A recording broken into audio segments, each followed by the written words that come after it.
नमस्कार दोस्तों, मैं कृष्णमूर्ति आप सभी का स्वागत करता हूं आपके YouTube चैनल में। अगर आप ट्रेडिंग करते हो तो मेनली रिसर्च एनालिस्ट लाइसेंस ही आपके लिए जो है फायदेमंद है। इन्वेस्टमेंट एडवाइजर में आप फ्रीक्वेंटली बाय सेल जो है अपने क्लाइंट को नहीं करवा सकते। क्या क्या बेसिक कंप्लाइंसेज जो है मुझे आरए में फॉलो करने हैं कि मान लो अगर क्लाइंट कंप्लेन करता है या फिर आजकल क्या हो रहा है, क्लाइंट के बिहाफ में जो है ग्रुप बने हुए हैं, वो क्लाइंट को अप्रोच करते हैं, सर आपका लॉस हुआ है, मैं आपके आरए से लॉस रिकवर करवाऊंगा। तो यहाँ पे आपको क्या क्या आपके पास रहेंगे तो दिक्कत नहीं होगी।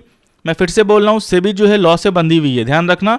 सेबी का इंटेंशन ये नहीं होता कि आरए को या फिर आईए को जो है तंग किया जाए। मैं अभी कंप्लेन दिखाऊंगा आपको जहाँ पे सेबी ने माफ़ किया है, बिल्कुल भी दिक्कत नहीं होती। बस आपको थोड़ा बहुत समझना होगा कि जो सेबी बोलती है आपको कंप्लाइंसेस क्या मेंटेन करने हैं, सेबी यहाँ पे आरए आईए को क्या क्या मेंटेन करना है, एटलीस्ट बेसिक। और आपका इंटेंशन जो है वो ख़राब नहीं होना चाहिए। इंटेंशन का मतलब आपने को आपका जो चीज़ें हैं बताने का या फिर मान लो क्लाइंट लाने का अपने सर्विस के लिए, वो पूरी ट्रांसपेरेंट होनी चाहिए। अगर ये चीज़ें आपकी हैं क्लियर तो फिर आपको दिक्कत नहीं है। कंप्लाइंसेस में थोड़ा बहुत ऊपर नीचे होता भी है तो सेबी आपको जो है माफ़ कर देगी। तो ऐसा जो है केस आपको आगे नहीं बढ़ेगा। आजकल हो क्या रहा है, ग्रुप ऑफ पीपल क्लाइंट को कॉल कर रहे हैं, सर लॉस हुआ है, मैं आरए से लॉस रिकवर करवाऊंगा। वो कंप्लेन करते हैं, फिर आपके पास कंप्लाइंसेस मेंटेन नहीं होती है या होती है तो बहुत थोड़ी होती है, बेसिक्स वाली बिल्कुल नहीं होती। तो यहाँ पे आप डर जाते हो। और क्लाइंट आजकल आपके मान लो उसने सर्विस पे फीस पे किया 10K और उसने बोला सर मेरा 50K का लॉस हुआ है, मुझे पूरा 60K चाहिए। तो आजकल आरए आईए 60K पूरा दे रहे हैं, लॉस के साथ दे रहे हैं। ये चीज़ें आपको नहीं करनी है। लॉसेस कभी भी आपको जो है नहीं देना है, सर्विस चार्ज भी आपको नहीं देना है। सिंपल सी बात है, बेसिक कॉन्सेप्ट है तो बेसिक कंप्लाइंसेस क्लियर है तो दिक्कत आपको नहीं होगी। लॉसेस क्यों नहीं देना, क्योंकि जब प्रॉफिट होता है तो क्लाइंट आपको देने नहीं आता। तो सिंपल सी बात है, सिक्योरिटीज मार्केट का रूल है, जो लॉस होगा तो क्लाइंट मांग नहीं सकता।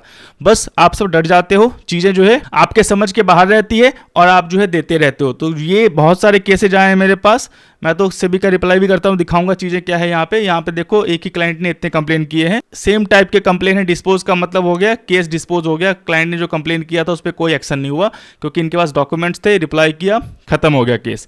सिंपल सी बात है। फिर से क्लाइंट यहाँ पे जो कंप्लेन करता है, जो दूसरा क्लाइंट है, जो भी चीज़ें हैं, तो बस आपके पास जो भी चीज़ें रेडी हैं तो फिर आपको दिक्कत नहीं होगी।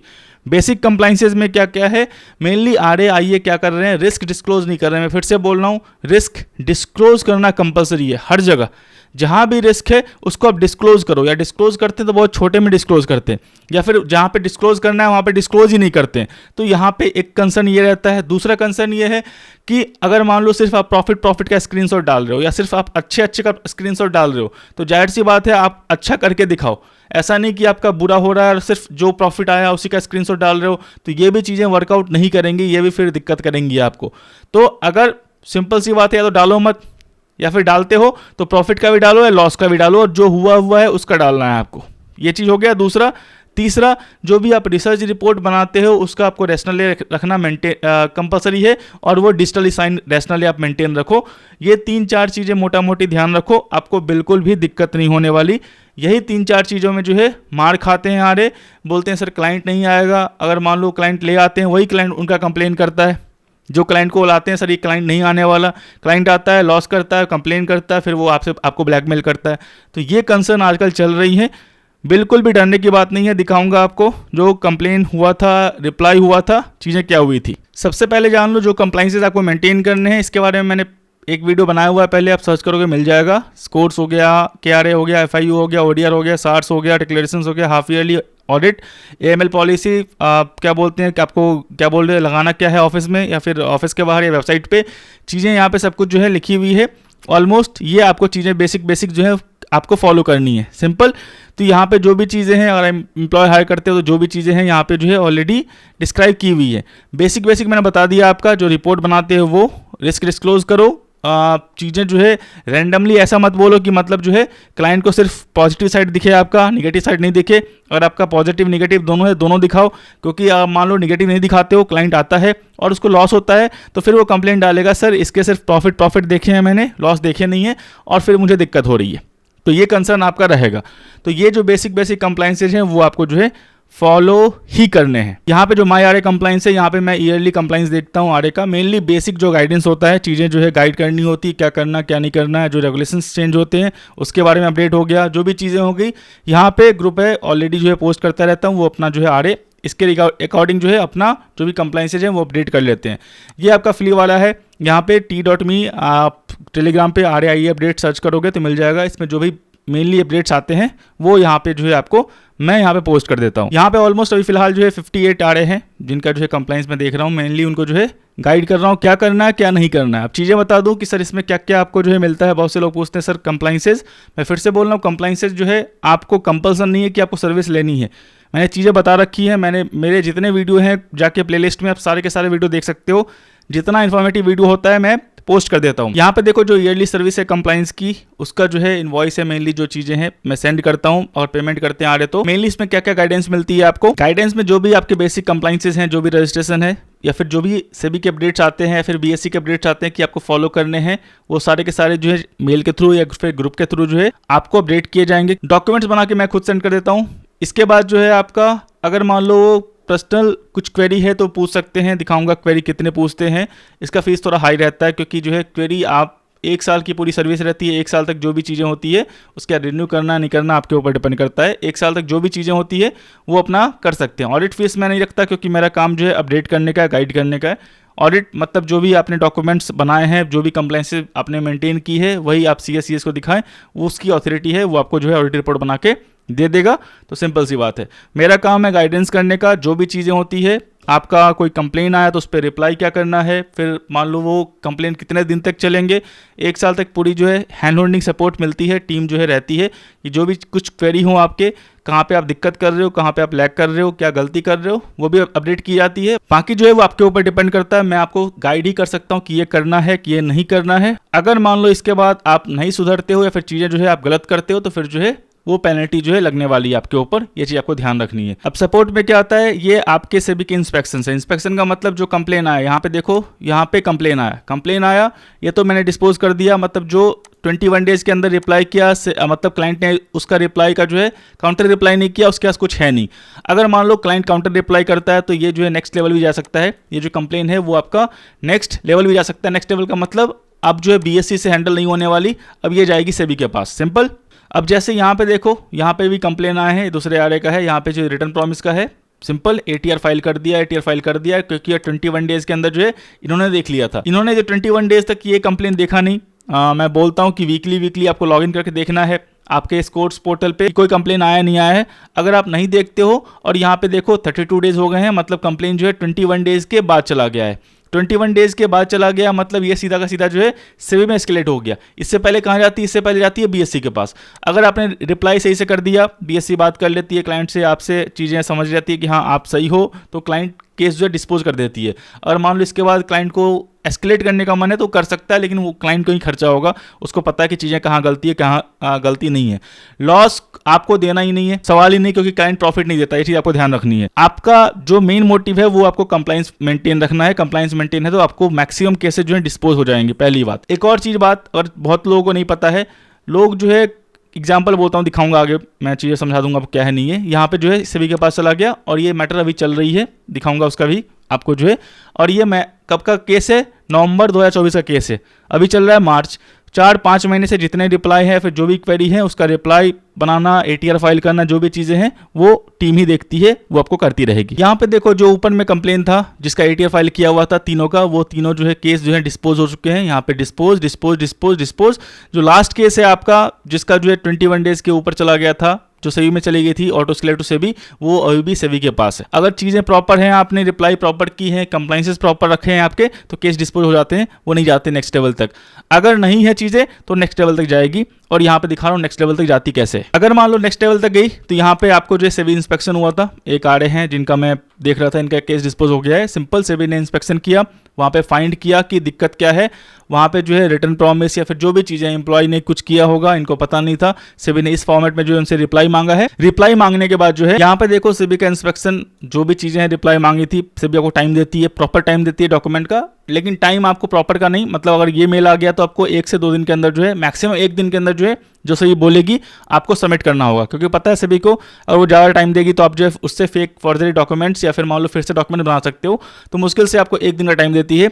अगर डॉक्यूमेंट्स आपके पास रेडी होंगे तो ही जो है आप उसको सेंड कर सकते हो प्रॉपर टाइम पे, नहीं होंगे तो फिर आप पूरे साल का डॉक्यूमेंट्स बनाना आपके लिए पॉसिबल नहीं है। तो यहाँ पे इंस्पेक्शन ऑफ फाइंडिंग्स है, जो भी चीज़ें हैं यहाँ पे आपको ऐसे आपको जो है मेनली ये मुझे फॉरवर्ड किए थे सर क्या करना है इसमें, तो रिप्लाई बना के सेंड करना था। यहाँ पे सिंपल है, जो भी आपके फाइंड करेगी सभी कि आपने वायलेट किया है फ्रॉम आपके वेबसाइट से लेके आपके जो भी जहाँ से उनको जो भी चीज़ मिलता है सभी को, वो आपको जो है पीडीएफ फॉर्मेट में आपको भेज देगी कि हाँ यहाँ आपने गलती की है, ये आपका जो है रूल वायलेशन हुआ है जो सेबी के आरए के अनुसार जो है काम नहीं कर रहा है, और इस पे जो है आप मुझे रिप्लाई करें कि ये वायलेशन क्यों है और क्यों सेबी आप पे पेनल्टी नहीं लगाए। तो सिंपल है, ये जो चीज़ें हैं इनका रिप्लाई मैंने कर दिया था और यहाँ पे दिखाता हूँ इनका जो है रिप्लाई हो भी गया चीज़ें। इसके बाद जो है सेबी यहाँ पे जो है चीज़ें रिप्लाई करती है, इनको सेबी टाइम लेती है। अगर मान लो सीवियर वायलेशन हुआ तो फिर तो छोड़ेगी नहीं आपको, फिर तो पेनल्टी पक्की रहती है। यहाँ पे देखो सेबी ने बोला है कि जो भी आपके वायलेशंस थे उसको केयरफुली देख रही है सेबी, और अगली बार से जो है आपको जो है अभी इस बार वार्न कर रही है, लेकिन अगली बार जो है आपको अगर सेम वायलेशन होता है तो पेनल्टी लगाएगी। तो यहाँ पे देखो वायलेशन था इनका, मतलब इनके एम्प्लॉय ने गलती की थी, लेकिन एम्प्लॉय की गलती आपकी गलती होगी क्योंकि एज ए आरए आप हो, तो आप जो है ब्लेम नहीं डाल सकते अपने एम्प्लॉय पे कि सर एम्प्लॉय ने गलती की है, मुझे पता नहीं था। तो ये इनकी गलती थी, लेकिन यहाँ पे सेबी ने इनको समझा और सेबी ने इनको जो है फॉरगिव किया है। फॉरगिव का मतलब यहाँ पे इनको वार्निंग दी है। बहुत से लोग बोलते हैं सर पेनल्टी लगाएगी, तो यहाँ पे देख लो लाइव एग्जाम्पल है, सेबी ने वार्निंग दिया है। तो जो भी चीज़ें हैं गलती हुई हैं तो आप एक्सेप्ट करें। अगर मान लो पेनल्टी लगती भी है, मान लो इनको मैंने बोला था पेनल्टी सर लग सकती है आपको, वैसे मैं रिप्लाई कर रहा हूँ, देखता हूँ चीज़ें कैसे वर्कआउट करती है सेबी में। इन्होंने सेबी ने माफ कर दिया। इनके पास इनका जो केस था मैं बता रहा हूँ क्या केस था। इन्होंने पहले कंप्लाइंस नहीं लिया हुआ था, इनके पास आरए का लाइसेंस था, आरए का लाइसेंस ये वर्कआउट कर रहे थे। इनके पास 3 कंप्लेन आए, पहला, दूसरा और तीसरा।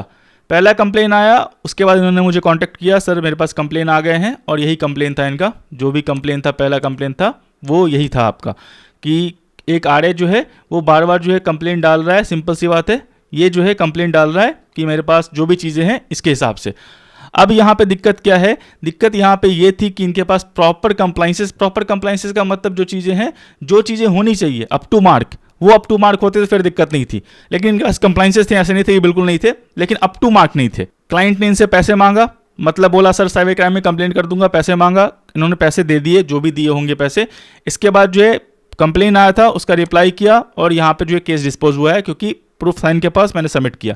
दूसरा क्लाइंट सेम आपका तरीके से जो है दूसरा क्लाइंट कंप्लेन करता है और उसी के आसपास के स्टेट का कंप्लेन करता है, और सेम चीज़ें हैं। मैं समझ गया कि यहाँ पे कोई इनको गाइड कर रहा है और वो सेम चीज़ें बार बार करवा रहा है, मतलब मांग रहा है पैसे। मैंने बोला सर कोई दिक्कत नहीं है, इस बार जो है आगे केस ले जाते हैं। सिंपल सी बात है, जो उनका रिप्लाई आया या फिर इधर से जो रिप्लाई गया वो कम से कम 3-4 महीने रिप्लाई चले, लास्ट में जो है वो चला गया ओडीआर के। ओडीआर के पास मतलब बीएससी ने बोल दिया कि मतलब सर ये आरए जो है मान नहीं रहा है, अब नेक्स्ट लेवल जाएगा ओडीआर पे। ओडीआर पे जो है अगर आप सही हो तो आप खुद का केस खुद भी लड़ सकते हो, उसमें कोई दिक्कत नहीं है। चीज़ें आपको बतानी होगी कि आप क्यों सही हो। लॉसेज आपको नहीं देने, मैं फिर से बोल रहा हूँ, लॉसेज की ऑथोरिटी आपको नहीं है, क्योंकि प्रॉफिट में क्लाइंट आपको प्रॉफिट नहीं देता है, ये चीज़ आपको ध्यान रखनी है। तो मैंने बोला यहाँ पे इन्होंने कुछ एक्स अमाउंट पे किया, फिर दूसरा क्लाइंट कम से कम इनसे मांग रहा था 10 लाख रुपीज़। मैंने बोला सर बिल्कुल नहीं, कितने को बांटते रहोगे पैसे। मान लो सेम अगले नेक्स्ट बार आपको 3rd पर्सन आ गया तो 4th पर्सन आ गया तो आप कितने को पैसे बांटते रहोगे। सिंपल, गलती हुई है, एक्सेप्ट करना है, चीज़ें देखते हैं, रिप्लाई करते हैं सभी को क्या होता है। तो फिर यहाँ पे चीज़ें जो है क्लाइंट बोलते बोलते यहाँ भी कुछ लास्ट में जो है सेटलमेंट हुई, लेकिन सेटलमेंट होने के बाद जो है बीएससी विजिट हुआ, मतलब सेटलमेंट हो गई, इनको लगा केस खत्म हो गया, नहीं। इसके बाद बीएससी विजिट हुआ, इसके बाद सेबी विजिट हुआ, और सेबी ने फिर इंस्पेक्शन रिपोर्ट जो भी चीज़ें होती है मांगी और यहाँ पे रिप्लाई किया। रिप्लाई करने के बाद लास्ट में जो सेबी समझी कि चीज़ें क्या है, क्या इशू हो रही है, और इनको जो है वार्निंग दिया है। थोड़ा बहुत इनके पास कंप्लाइंस वायलेशन था तभी इनको वार्निंग मिला है, अब तो कंप्लाइंस इनका पूरा का पूरा अप टू डेट कर दिया मैंने, कोई दिक्कत नहीं है। मतलब वो कंप्लाइंस फॉलो रखो, कोई भी कंप्लेन आता है एटीआर मैं फाइल करने वाला हूँ, मेरी टीम फाइल करती है, कोई दिक्कत होता ही नहीं। एक्शन टेकन रिपोर्ट्स, सिंपल सी बात है, अगर डॉक्यूमेंट्स हैं आपके पास तो बिल्कुल भी दिक्कत नहीं होगी। मैं तो तैयार था। यहाँ पे देखो एक चीज़ और बता रहा हूँ, अगर आपके पास सेम केस ऐसे आए, कोई जो है पीछे से क्लाइंट को गाइड कर रहा है, आजकल 50-50% में शेयरिंग हो रही है, मतलब जो आरए से पैसे निकलवाते हैं 50% जो हेल्प कर रहा है वो लेता है, 50% क्लाइंट को मिलता है, कोई दिक्कत नहीं है। मैंने इनको बोला हुआ था सर मैक्सिमम पेनल्टी आएगी आपकी जितने कंप्लाइंसेज हैं, वैसे अप टू मार्क तो नहीं है, लेकिन कंप्लाइंसेज जितने हैं उसमें 3 से 4 लाख की आएगी। 3 से 4 लाख की पेनल्टी पे करेंगे, 10 लाख का फालतू पेनल्टी है, 4 लाख की पेनल्टी पे करोगे, उससे पहले के जितने केस होंगे सारे जीरो हो जाएंगे आपके। आपने इसको पैसा पे किया, आप इसको पे करोगे, मान लो कल को तीसरा आ गया, चौथा आ गया, तो कितने वो पे करते रहोगे आप डट से। सेबी में फाइट करते हैं, देखते हैं क्या बोलती है सेबी।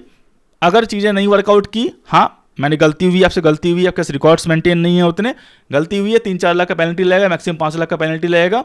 लेकिन ये पेनल्टी लगने के बाद आपको क्या होगा कि जो बैक डेट में जो भी केसेज हैं आपके वो सारे खत्म हो जाएंगे। तो मान लो बैक डेट से फिर से कोई क्लाइंट कंप्लेन करता है तो आपके ऊपर ऑब्लिगेशन नहीं आएगा, सीधा बोलना है सर इशू रिजॉल्व हो गया है, अब मैं आगे क्या देखूंगा, और सेबी केस लगी भी नहीं। सेबी जो है आगे का केस देखने वाली है। अगर मान लो 2 साल में आपने जो है कुछ गलती की है, 2 साल तक 5 लाख का पेनल्टी लगा, 2 साल तक जितने भी चीज़ें कंप्लेन आएंगी वो खत्म, अब 2 साल से आगे का देखना है।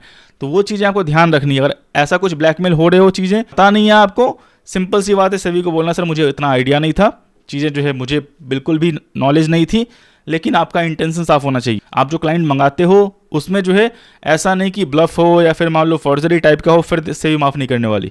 इनका इंटेंशन थोड़ा ठीक था, साफ था, तो सेबी ने इनको माफ़ किया। तो सेबी पेनल्टी नहीं लगाती है, लेकिन सेबी भी लॉ से बंधी हुई, मैं फिर से बोल रहा हूँ, सेबी जो है वो भी अपने लॉ से बंधी हुई है। ऐसा नहीं बोल सकती कि मतलब जो है चीज़ें नहीं, क्लाइंट अड़ जाए कि नहीं इसका वायलेशन है और आपके पास डॉक्यूमेंट्स नहीं है, सेबी मांग रही है डॉक्यूमेंट्स आपसे, आप डॉक्यूमेंट प्रोवाइड नहीं कर पा रहे हो, तो वो सेबी भी क्या करेगी, सेबी को पेनल्टी लगाना पड़ेगा। ये चीज आपको ध्यान रखनी है। यहाँ पे लाइव एग्जांपल सिंपल, यहाँ पे सेबी ने एक्शन टेकन रिपोर्ट मांगा कि आपने क्या इंप्लीमेंट किया है। जो यहाँ पे एक्शन टेकन रिपोर्ट था वो सेंड कर दिया मेल पे विद डॉक्यूमेंट के साथ, और इनको बोला कि ये चीजें गलती फिर से बाद में नहीं होनी चाहिए। अगर गलती फिर से बाद में होगी तो जो अभी का पेनल्टी ड्यू है और जो बाद में का पेनल्टी है, दोनों पेनल्टी मिला के सेबी जो है आपको फिर लगाएगी पेनल्टी। तो ये चीज़ ध्यान रखना है। वार्निंग लेटर का मतलब ये नहीं कि मैं छूट गया हूँ, वार्निंग लेटर का मतलब सेबी ने माफ़ किया आपको, अगली बार ये चीज़ें जो है फिर से आपको नहीं होनी चाहिए।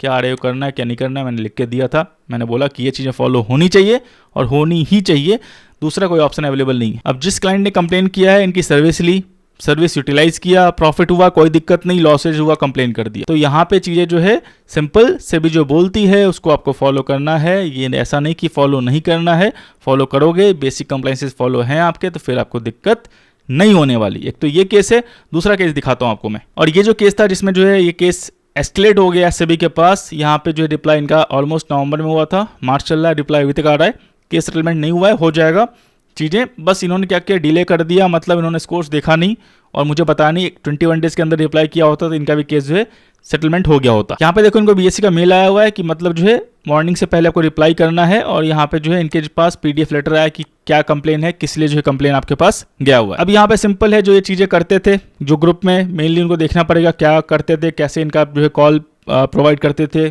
मेनली जो इन्होंने बोला है कि ग्रुप में प्रॉफिट आता था, क्लाइंट ने बोला है, जिससे इंड्यूस हुए हैं और फिर जो है लॉस हुआ है। तो चीज़ें क्या था, रीज़न क्या था प्रॉफिट पोस्ट करने का, प्रॉफिट पोस्ट करते थे साथ में लॉस पोस्ट करते हैं, निकस्ट करते हैं, तो रीज़न क्या था उसके हिसाब से रिप्लाई बनता है। क्योंकि स्क्रीनशॉट क्लाइंट के पास है, क्लाइंट ने सेबी को सेंड किया है, तो आपको जो है रिप्लाई उसके हिसाब से तैयार करना पड़ेगा कि क्या बोलना है, क्या रीज़न है, क्या ये सेबी रेगुलेशंस को फॉलो करता है या नहीं करता है। सिंपल सी बात है, उसके हिसाब से रिप्लाई बना के इनको सेंड किया हुआ था, रिप्लाई बना के सेंड कर दिया जिनको, बीएससी को, सेबी को, जिनको सेंड करना था। अब जो है वेट करते हैं क्लाइंट वहाँ से क्या बोलता है। क्लाइंट कुछ नहीं बोलेगा, चीज़ें उसके पास कुछ भी नहीं होगी, डिस्पोज हो जाएगा, होंगी तो फिर आगे फाइट करनी पड़ेगी कि क्या रीज़न है क्या रीज़न नहीं है। जब तक क्लाइंट आपको रिप्लाई भेजता रहेगा, आपको रिप्लाई करना पड़ेगा जो भी चीज़ें। और अपने साइड से आप सही हो तो कोई दिक्कत की बात नहीं, रिप्लाई करते रहो, सही हो मतलब सही हो, कोई दिक्कत नहीं होने वाली। सिंपल, लॉसेज प्रोवाइड नहीं करने हैं, कोई भी आपको जो है क्या बोलते हैं, जो सब्सक्रिप्शन फीस है वो आपको प्रोवाइड नहीं करनी, और आप अपने साइड से सही हो तो बस।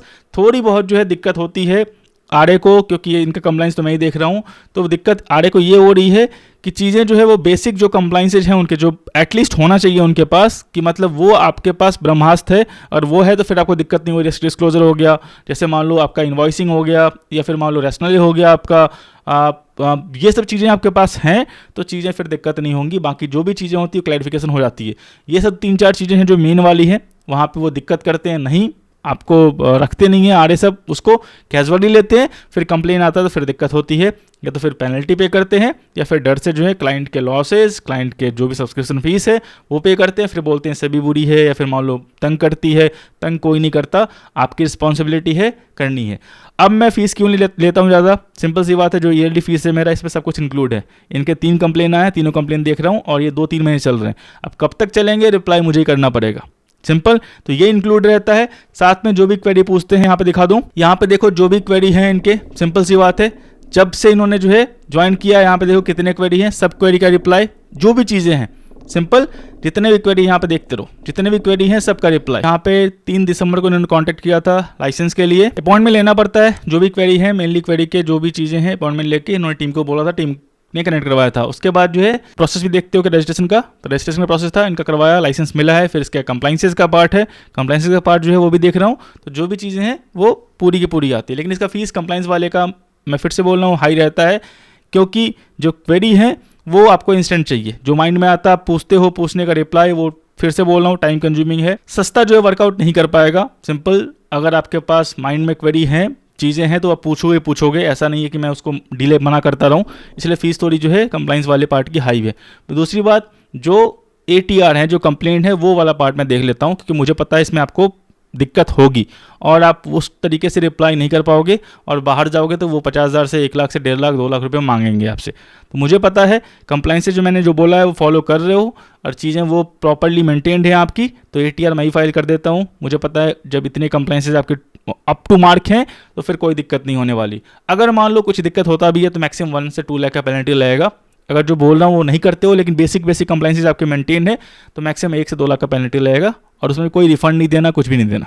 जो चीज़ें हैं बस वो आपको फॉलो रखनी है। क्या सर्विस लेनी कंपलसरी है? बिल्कुल कंपलसरी नहीं है। अगर आप अपने चीज़ों को अपने तरीके से हैंडल कर सकते हो, हैंडल करने का मतलब सिंपल तरीके से ये समझना कि कुछ भी ऐसा चीज़ मत करना भाई, भले क्लाइंट आए ना आए, जो नॉन इथिकल हो, कि मतलब प्रॉफिट दिखा दिया या फिर क्लाइंट को प्रॉफिट स्क्रीनशॉट डाल दिया, फेक चीज़ें कर दी और क्लाइंट को बुला लिया, और क्लाइंट कंप्लेन करेगा तो फिर चीज़ें पूरी फिर मांगी जाएंगी आपसे। तो वो चीज़ आपको जो है ध्यान रखनी है। पहली बात, अगर वो इथिकल हो, आप वो रिटर्न प्रॉमिस नहीं करते, ट्रांसपेरेंट रखते हो क्लाइंट से, लॉसेस क्या है मार्केट में, आप कॉल्स के साथ लॉस क्या बोलते हैं डिस्क्राइब करते हो, जो रिपोर्ट देते हो रिपोर्ट का रैशनल बनाते हो कि किस बेसिस पे रिपोर्ट दिया है आपने, उसमें जो बेसिक डिस्क्लोजर है वो आप पुट कर देते हो, फिर आपको ज़्यादा कुछ करने की ज़रूरत नहीं है। आपको कंप्लेन आएगा तो भी सही समझ जाएगी, हाँ दिक्कत आपको नहीं होने वाली, कोई आपको सर्विस लेने की किसी की ज़रूरत नहीं है। बस ऑडिट की आपको ज़रूरत पड़ेगी, ऑडिट किसी भी CS को वो चार्ज लेगा आपसे, वो CS को देना, जो भी डॉक्यूमेंट से मांगेगा आपको प्रोवाइड कर देना, वो ऑडिट करके आपको दे देगा। मेरा बस काम जो है गाइडेंस का है कि चीज़ें क्या फॉलो करनी है, क्या फॉलो नहीं करनी है। जैसे मान लो क्या फॉलो नहीं करनी है मैं दिखाता हूँ आपको, जैसे मैं डांटता हूँ आरे को चीज़ें गलती करते हैं। तो अब यहाँ पे देखो मैंने ओपन किया है इनका, अब यहाँ पे देखो ये गलती क्या कर रहे हैं। अब यहाँ पे बोल रहे हैं कि जो भी कॉल पुट दिया था उन्होंने, उसमें 20K का प्रॉफिट हुआ है 1 लॉट में, और ये सिंपल सी बोल रहे हैं कि यहाँ पे पहले वाला डिस्क्लोजर नहीं है। दूसरा, do not make any use loss from here because market is in full mood. ये सब चीज़ें जो है एक तरह से रिटर्न प्रॉमिस में आती है। सिंपल सी बात है, आप कैसे बोल सकते हो कि यहाँ से जो है मार्केट नीचे नहीं आएगा, या फिर फुल मूड में है, स्विंग में है। रिस्क डिस्क्लोजर क्या है यहाँ पे है, no need to worry about capital requirement because we work in every segment and our stock options trade are jackpots for us because it required less capital but higher results. ये सब क्या है? तो ये चीज़ें आपको लगती है छोटी छोटी चीज़ें हैं, लेकिन जब कंप्लेन आती है तो सभी यही पकड़ती है आपको, सभी यहीं से पूछेगी क्लैरिफिकेशन क्या है इसका मतलब क्या है। तो वहाँ पे चीज़ें आपके, क्योंकि आप कॉपी पेस्ट करके रखते हो, या फिर मान लो किसी ने आपको बता दिया या कुछ भी कर दिया, आपने बस वही कॉपी पेस्ट कर दिया है, वो वर्कआउट नहीं करेगा। अगर मान लो मैं यहाँ पे ATR फाइल कर रहा हूँ, तो सिंपल सी बात है, मैं ही पूछूंगा ठीक है सर ये मेरे क्लाइंट का प्रॉफिट हुआ है और ये जेन्युइन कॉल है। पहली बात, मैं पहला जो सवाल मांगूंगा आपसे, जो पहला डॉक्यूमेंट्स मांगूंगा वो मांगूंगा डिजिटल सिग्नेचर, रिसर्च रैशनल है कहाँ पे, पहला। दूसरा, क्या आपके सारे कॉल ऐसे जाते हैं, यस या नो? अगर यस है वो पॉसिबल नहीं है, प्रॉफिट है तो लॉस भी है। अगर नो है तो where is the loss part? आपने लॉस पार्ट कहाँ शो किया है अपने ग्रुप में? शो नहीं किया है। मतलब आपका मोटिव जो है क्लाइंट को इंड्यूस करने का है। इंड्यूस करने का मतलब सिर्फ प्रॉफिट दिखाओ और उसको जो है बुलाओ, तो ये आता है रिटर्न प्रॉमिस में। फिर यहाँ पे आप दिक्कत हो जाओगे। तो जब भी जो भी चीज़ें करते हो लॉन्ग टर्म की सोचो कि क्या है नहीं है। ये तो इनका कंप्लाइंस में देखता हूँ, ये सब गाइडेंस जो है मेनली ईयरली वाली कंप्लाइंस में आता है। क्या कर रहे हैं नहीं कर रहे हैं दिख गया, जो भी चीज़ें हैं गलती हैं तो बोल देता हूँ। अब ये सुधरें ठीक है, नहीं सुधरें क्लाइंट कंप्लेन करेगा, तो फिर जो भी चीज़ें हैं इनसे, मुझे पता है चीज़ें इसमें वर्कआउट नहीं करती, कुछ भी कर लूँ मैं, कुछ भी रिप्लाई कर दूँ, से भी इसमें माफ़ नहीं करने वाली। ये चीज़ें जो है वर्कआउट नहीं करती, ये नॉन एथिकल चीज़ें हैं। आप बोलोगे सर फिर क्लाइंट कैसे आएंगे? क्लाइंट को ऐसे नहीं लाना है। इसका मतलब ये है कि सिर्फ प्रॉफिट दे रहे हो आप, लॉस वेरी द लॉस कहाँ दिखा भी कहाँ रहे हो, नहीं दिखा रहे हो। तो ये सब चीज़ें जो है नहीं करनी है। बस ये चीज़ें जो है मेनली मेरा इंटेंशन है बताने का। बाकी आपके ऊपर है, इथिकल रहें, डरे नहीं। सेबी फिर से बोल रहा हूँ तंग नहीं करती, रिटर्न प्रॉमिस मत करें। किसी की आपको सर्विस लेने की ज़रूरत नहीं है ऑडिट के लिए, बस ईयरली ऑडिट जो भी करना होगा कर लेना। बस रिटर्न प्रॉमिस क्या बोलते हैं, बेसिक कंप्लाइंसेस फॉलो होने चाहिए, रिस्क डिस्क्लोजर होना चाहिए, आपके पास प्रॉपरली रैशनली होना चाहिए किस बेसिस पे आपने कॉल दिया है। रिटर्न प्रॉमिस मत करो क्लाइंट से। क्लाइंट पूछ रहा है रिटर्न कितना है नहीं है, सर मार्केट है, कुछ भी हो सकता है, इसका कुछ जो है वो यहाँ पे फिक्स नहीं है। चीज़ें आपको ट्रांसपेरेंसी रखनी है, वो सब रखो, फिर आपको दिक्कत नहीं होने वाली। बस यही था। मैं आशा करता हूँ वीडियो आपको अच्छा लगा, वीडियो अच्छा लगा तो लाइक करें, सब्सक्राइब करें, शेयर करें। तब तक के लिए दोस्तों धन्यवाद।